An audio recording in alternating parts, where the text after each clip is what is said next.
Hello po, good morning. Hi, sir. Good morning. Ako, ang gwapo naman eh, sir. Oh, yan. Sir. Oh, ano na pasyal ka, sir, sa Mayat de la Rosa? Actually, pinapabenta sa akin to ng mama ko since my lola passed away last 2 years ago. Ah, So, okay. nakita namin to sa cabinet niya. It's way back older na since nabili na to nung buhay pa siya. Ah, okay. So, I don't know if this is real or... Okay. Oh, sige, sir. Check natin, sir, ha? Check natin kung ginto ba siya or kung anong uri ng kanyang ginto. Okay, sir?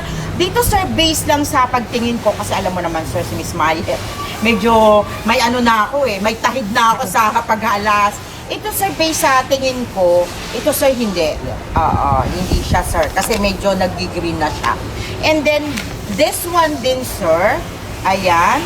So, hindi ko na siya kinakailangang i-test, sir. This one is mga passion jewelry. Yeah. So, ano lang siya, sir? Pang mga passionista lang yan. Okay? So, sabi ng iba, bakit? Yung iba, inaamoy lang, tinitingnan lang.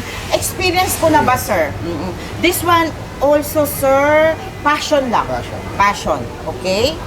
And baka naman, sir, ma'am, baka naman masyado ka nagmamala, pati mo naman tinest na. Hindi, sir, doon pa lang sa texture, and then doon pa lang sa upon may physical analysis doon sa iyong mga ginto, sa iyong mga dala, hindi talaga siya, hindi talaga. Oh, this one is also, ano lang siya, passion lang. This one, sir, is also passion lang. So, itong pearl na to, ito lang yung water, ano lang siya, ordinary pearl lang dito sa Pilipinas na binibenta. So, nabibenta rin ba yung pearl? Nabibenta rin po ba yung pearl? meron po yung mga South Sea, pero yung iba kasi yung mga water pearl, yung mga common lang, hindi talaga. For fashion lang talaga. And this one, definitely, this one is gold. Ayan. So, I think this one is 14 pala. 14K, and this one is diamond. Sabi niya, ba't nang nalaman para namang bumibrilyo pa rin kasi siya. Tingnan mo, so since sa iba, yung iba hindi na sasabihin sa yung diamond siya kasi pwede namang Russian lang, pero ayoko nang ganon. So sasabihin ko sa yung totoo, this one is natural diamond. Kasi way back 20 years ago, wala pa namang mga wala pa namang mga lab grown. So i-check ko lang kung sigurado pa akong 14. Parang tingin ko, and then doon sa experience ko, yung mga ganitong setting is 14 lang siya. Check na natin. So, baka naman 18. So, i-check ko rin kung talagang 14 siya. Okay? So, di ba yung sinabi ko pag 14, maano siya, mahati siya. Hindi siya magbabago. Ayan. 14. Tingnan natin na. Pag nahati yan, 14 yan. Pag hindi yan nahati, 18 yan. Oy, ano nangyari, sir? Nahati. So, wow. Ano pa pala? Yung akin palang stock knowledge is valid na valid pa. Okay? So, this one po is 14K with natural diamond. Okay? So, diamond siya. Hindi lang BBS, mga SI, parang SI siya. And then this one, I think this one is golden, pero based sa kita ko, parang mga 10K or 8K. Pero check din natin, ha? Baka naman, sumasablay na yung, alam ni Miss Mayet. Check din natin, ha? So, based sa aking, is 10K siya. Tingnan nga natin. Pag namula, o pag hindi siya nagbago, it's either 14 or 18. Pero pag namula yan, it's either mas mababa siya sa 10K or 8K. Okay? Oh, parang hindi nagbago. So, ibig sabihin, matagal lang talaga si alahas. Oh, tingnan mo. Oh, hindi siya nagbago. Nagkamali ako doon, ha? Kaya wag tayo mapanghusga, ha? Nakita lang natin, maitim, hinusgahan ko na 10K, diba? So, tingnan natin. Parang mataas ang uri niya. Oh. Wow, parang... Saba. Para sure. 14. It's another 14K. Wow. Kaya talagang wag tayo mapanghusga, ha? Parang feeling ko kasi dahil pangit na yung alahas, akala ko 14K lang. Oh. It's 14K. Oh, akala ko kasi 10K. And then check natin itong isa. Ang judgment ko din dyan is parang dahil sa kulay at saka sa tagal, it's either 10K or 8K. So check natin. Baka naman may ano pa. Oh, this one is 10K. Nakita nyo? Namula siya. So this one is 10K. So tama ako dito. So gusto mo bang malaman kung magkano? Let's say estimate lang natin, ha? Okay. So estimate natin, titimbangin natin 'yan. Okay? So mga madam ha, hindi po magnet ang pang-test ng asido. It's either acid test or yung mga machine. Ha, sir? So legit na legit tayo, sir, ha? Hindi ako gumagamit ng magnet, sir. Paano yung mga bato tanongin mo? Pag-akyat na lang. Hindi, tanong paano yung mga bato?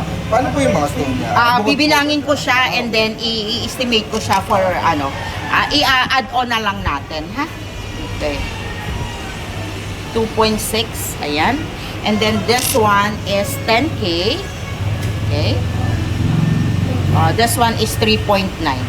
Okay? So, ayan, sir. Ang base natin now is 7.3. So, paano ko ba kukunin ang porsyento na yan? 7.3 times 14K, 585. Ang porsyento, mga madam, 4,270 ang 14. Naku, sir, ang 40 no mga panahong yun, 100 lang per gram. Maniwala ka sa akin, 100 lang per gram. Kasi naabutan ko way back 25 years ago, ang China is 200 pesos per gram. So, baka ang 14K no, mga 50 pesos lang. Yung kung sa lola mo pa, sobra na ang itinaas nito. So, 4,270. And then, paano mo naman malalaman ang 10K? Since ang 24 ko ay 7.3, ang 10K ko is 3.75. Yun ang porsyento ng 10K. So, 2.737. Noko, ano lang nun, mga 30 pesos lang ang 10K nung kapanahunan na yun. Maniwala ka sa akin. Okay? So, oo. 92. Oo, kasi nag-umpisa ako 1997, ang China 200 pesos. 1997 ha, 200 pesos, 24K ito. 200 pesos, 7.3 na now. Nag-umpisa ako 200 pesos. Biro mo naman yung in-increase niya, 'di ba? So mga 30 pesos lang nun ang 10K. So 3.9 times 2,737, 10,607, and then 2.6 times 4,270, 11,102, and 4.5 times 4,270, 19,215 plus 11,102 plus 10,674. So this one is 40,991.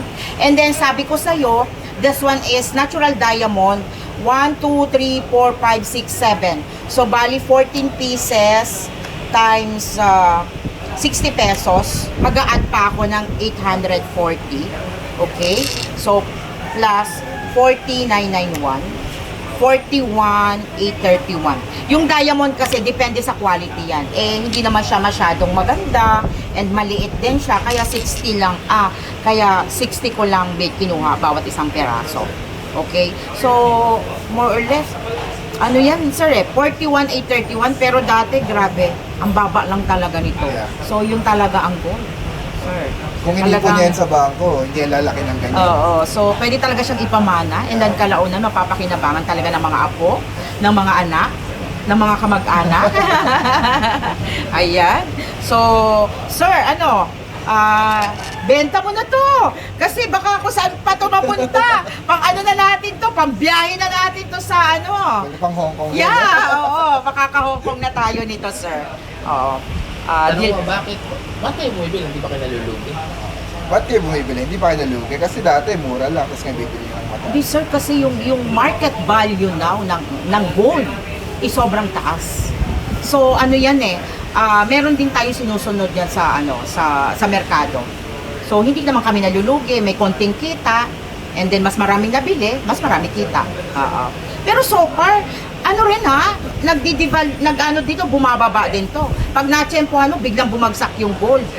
Madlulugi ka rin. Yun ang pinakalugi mo. Pero kung may kapital ka naman, di patulungin mo na lang. And then, pag nag-correct uli, pag tumaas uli, saka may benta. Sige, tatawagan ko lang yung mom ko. Then, pupunta ulit ako dito kung bibenta ko siya. Oh, sige, sir.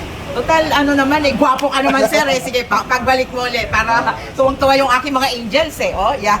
So, sige, sir. Malaman ko lang, sir, and then, bigyan na lang kita ng calling card para i-message mo ako kung sakasakali. Kasi, araw-araw nagbabago din ang ginto. So, para kung ganun pa rin yung estimate ko, para hindi naman masayang yung oras mo, di ba?